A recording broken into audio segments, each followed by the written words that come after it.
अमरीका जंगबंदी की खिलाफ वर्जी का बराह रास्त जिम्मेदार करार। ईरानी वजारत खारजा के तर्जुमान इस्माइल बकई कहते हैं, इसराइली इकदाम को अमरीकी पॉलिसियों से अलग नहीं किया जा सकता। जंगबंदी की खिलाफ वर्जियों पर खामोश नहीं रह सकते।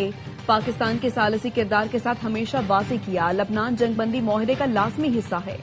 सेहूनी रियासत या अमरीका को मुआहदे के इस अहम हिस्से को सबूताज करने की इजाजत नहीं दे सकते। खित्ते के पड़ोसी मुल्कों से कोई मसला नहीं, अफसोस उन मुल्कों पर जिन्होंने ईरान के खिलाफ अपनी सरजमीन इस्तेमाल करने दी। इंतहाई बदएतमादी के माहौल में अमरीका से पैगामात का तबादला कर रहे थे। 24 घंटे के दौरान जो हुआ, इससे सिफारती अमल मजीद मुश्किल हो जाएगा।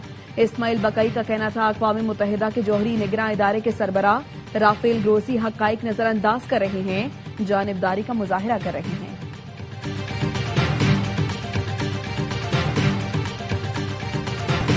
ईरान के इसराइल पर मिसाइलों से जवाबी हमले। इसराइली फौज का कहना है, ईरान इसराइली इलाकों की जानिब मिसाइलों की नई लहर फायर की। दिफाई निजाम खतरे को रोकने और मिसाइलों को फिजा में तबाह करने के लिए काम कर रहा है। इसराइली रेडियो पर ऐलानात हो रहे हैं, हमले कई दिनों तक जारी रहेंगे। बिन गोरियान एयरपोर्ट पर इमरजेंसी नाफिज। इसराइली फौज का ईरान के स्ट्रेटेजिक फिजाई दिफाई निजाम पर बड़े पैमाने पर हमले का दावा। इसराइली फौज के मुताबिक मुख्तलिफ इलाकों में नस्ब फिजाई दिफाई निजाम को निशाना बनाया गया। इससे पहले पाकिस्तान इनकलाब ने इसराइल के फौजी अहदाफ को निशाना बनाने का दावा किया। बयान में कहा, लेबनान पर हमलों के जवाब में रोमात एयरबेस पर बैलिस्टिक मिसाइल फायर किए। इसराइल ने जवाबी वार में तबरेज, किर्ज, तेहरान और अस्फहान को निशाना बनाया। अल जजीरा के मुताबिक इसराइल ने शहर में कारून पेट्रोकेमिकल प्लांट पर भी हमला किया।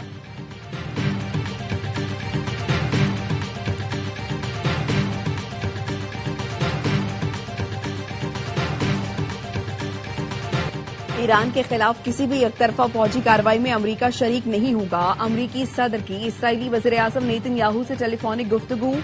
सदर ट्रंप ने वाज़ेह किया, अगर इसराइल ईरान को निशाना बनाने का फैसला करता है तो अमरीका इस ऑपरेशन का हिस्सा नहीं बनेगा। फाइनेंशियल टाइम्स को इंटरव्यू में सदर ट्रंप ने कहा, ईरान इसराइल पर हमले बंद करे और मुज़ाकरात की मेज पर आकर बैठे। जितने मिसाइल चलाए जा चुके हैं वो काफी हैं। नेतन्याहू से कहूंगा जवाबी हमला न करे। बैरूत पर इसराइली हमलों से खुश नहीं हूं। एक्सियोस के मुताबिक ट्रंप ने कहा, दोनों तरफ से कार्रवाई हो चुकी। इसराइल ने अपना हमला किया और ईरान ने अपना। हमें मजीद किसी की जरूरत नहीं।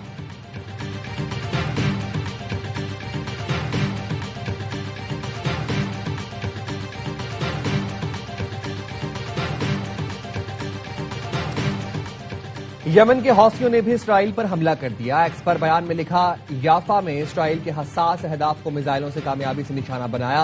हौसियों ने बुहेरा अहमर में इसराइल की नकलो हरकत पर भी पाबंदी लगा दी। लिखा, बुहेरा अहमर में इसराइली मफादात को फौजी अहदाफ तस्वुर किया जाएगा। मजीद कार्रवाइयां की जाएंगी और ऑपरेशन में इजाफा किया जाएगा।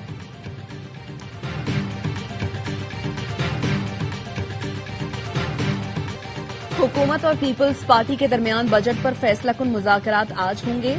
कौमी इक्तिसादी काउंसिल का आज होने वाला इजलास नून लीग और पीपी में मामला तय न होने पर कल 11:30 बजे तक मौखर।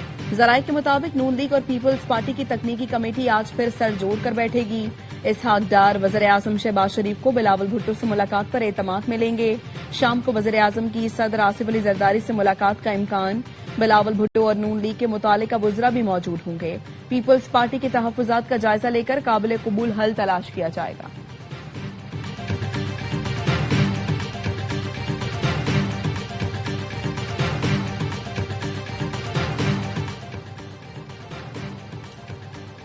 पीपल्स पार्टी का बजट में मुलाजमीन की तनख्वाहों और पेंशन में 50% इजाफे का मुतालबा। हुकूमत का मुतालबा मानने से इनकार। पीपल्स पार्टी की कम अज कम मुझे 60,000 रुपए करने की भी तजवीज।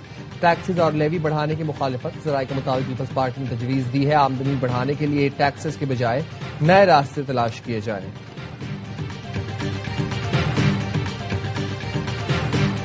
गिलगित बल्तिस्तान इंतखाबात में पीपल्स पार्टी ने मैदान मार लिया। 24 में से 21 हलकों के नताइज आ गए। 7 गैर सरकारी और 13 सरकारी नताइज के मुताबिक पीपल्स पार्टी 9 नशिस्तों पर कामयाब। मुस्लिम लीग नून 4, MWM 1 और 6 पर आजाद उम्मीदवार कामयाब हुए। चित्राल में जियालों का जश्न।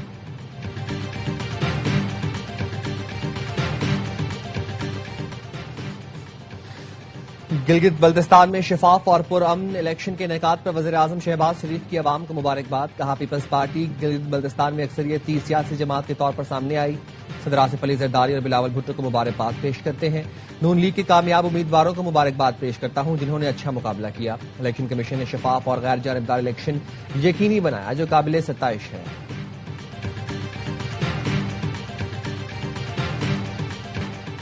गिलगित बल्तिस्तान में तीरों की बारिश। पीपल्स पार्टी गिलगित बल्तिस्तान में वाहिद बड़ी जमात बनकर उभर रही है। बिलावल भुट्टो का ट्वीट, लिखा हम गिलगित बल्तिस्तान में हुकूमत बनाने की कोशिश करेंगे। आवाम के एतमाद पर उनका शुक्रगुजार हूं। जियालों को जीत पर मुबारकबाद पेश करता हूं।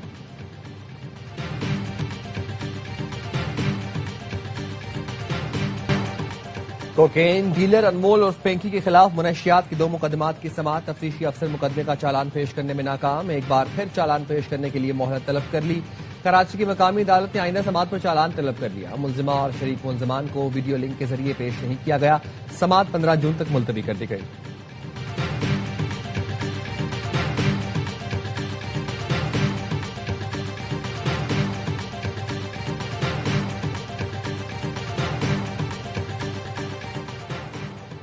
और सेल्स टैक्स चोरी रोकने के लिए 20 कैटेगरीज में शामिल 3000 अशिया को थर्ड शेड्यूल में शामिल किए जाने का इम्कान। थर्ड शेड्यूल में शमूलियत के बाद अशिया पर कीमत और सेल्स टैक्स लिखना लाजमी होगा। इस वक्त इन अशिया पर स्टैंडर्ड सेल टैक्स लागू होता है जो थर्ड शेड्यूल में आने के बाद 18% हो जाएगा। इकदाम से हुकूमत को 60 अरब रुपए टैक्स हासिल हो सकता है। जराये का कहना है फ्रोजन अशिया, बच्चों का डब्बा पैक दूध, ketchup, mayonnaise, food supplements, electronic items third schedule में शामिल किए जाने का इम्कान। Chief of defence forces field marshal Asim Munir से ईरानी वज़ीर खारजा का राबता। ईरानी मीडिया के मुताबिक फील्ड मार्शल से ईरानी वज़ीर खारजा अब्बास अरागची ने ताज़ा सूरत हाल पर गुफ्तगू की। अब्बास अरागची ने तुर्की, कतर, बरतानिया और फ्रांस के वज़ीर खारजा से भी राबता किया और खित्ते की ताज़ा तरीन सूरत हाल पर तबादला ख्याल किया। ईरानी वज़ीर खारजा का इराक और सऊदी अरब के हम मनसबों से भी टेलीफोनिक राबता। अब्बास अरागची कहते हैं इसराइल की खिलाफ वर्जियों पर ईरान के इक़दामात के बारे में दोनों ममालिक को आगाह कर दिया।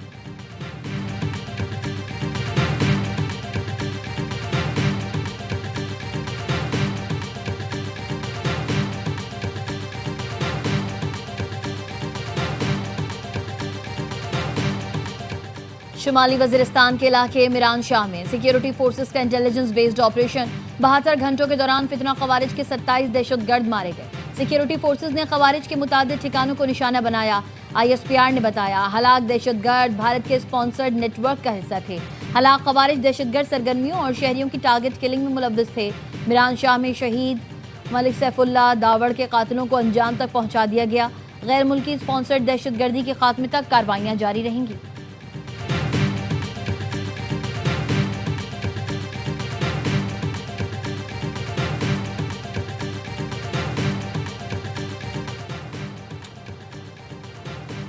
रावला कोर्ट में कलदम एक्शन कमेटी के मुसल्ला शरपसंद अनासर की फायरिंग। कानून नाफिज करने वाले 4 एहलकार शहीद, 20 से जायद पुलिस और सिक्योरिटी एहलकार जख्मी हुए।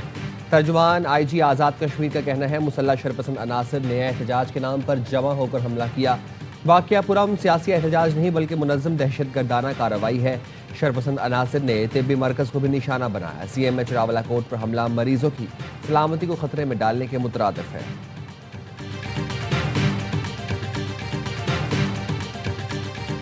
भारतीय हठधर्मी से ICC women T20 world cup भी मुतासिर।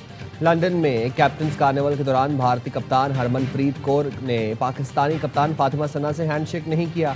ICC चेयरमैन जय शाह ने फातिमा से मुसाफा किया। तकरीब में तमाम 12 कप्तानों ने क्रिकेट खेली, मदाहों के साथ सेल्फियां बनवाई। पाकिस्तानी कप्तान फातिमा सना कहती हैं वर्ल्ड कप के लिए अच्छी तैयारी है। इफ्तिताही मैच में भारत को हराने के लिए पुरअज़्म है।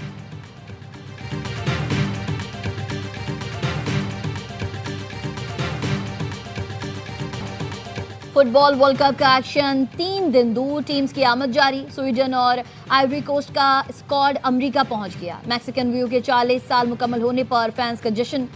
फुटबॉल लवर्स ने रिकॉर्ड बना दिया, 10 सेकंड्स में एक साथ फुटबॉल से करतब दिखाया। फ्रेंच खिलाड़ियों की प्रैक्टिस के दौरान फैंस से मुलाकात, फुटबॉल पर ऑटोग्राफ दिए। फ्रांसीसी टीम इवेंट में शिरकत के लिए 10 जून को अमेरिका के लिए उड़ान भरेगी।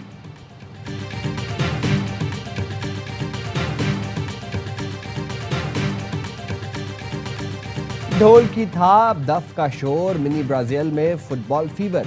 104 फीफा वर्ल्ड कप के आगाज से पहले लियारी वालों ने छुट्टी का दिन यादगार बना दिया। अली मोहम्मद मोहल्ले में फुटबॉल के मतवालों का फोटो वॉक का एहतमाम। ब्राजील, अर्जेंटीना, स्पेन, जर्मनी, पुर्तगाल के मदाहों के साथ सऊदी अरब के इकलौते मदाह ने भी अपनी टीम के हक में खूब नारेबाजी की। और मालदीव के बाद अफगानिस्तान को भी शिकस्त। पाकिस्तान सीनियर फुटबॉल टीम ने 64 साल बाद इंटरनेशनल टूर्नामेंट के फाइनल में जगह बना ली। डायमंड जुबली 4 मुल्की कप में शाहीनों ने अफगानिस्तान के खिलाफ 2-0 से मैदान मारा। उमर नवाज और हारून हामिद ने एक गोल किया। कामयाबी के बाद खिलाड़ियों ने खूब जश्न भी मनाया। पाकिस्तान ने इससे पहले 1962 में अमेरिका कप फाइनल खेला था।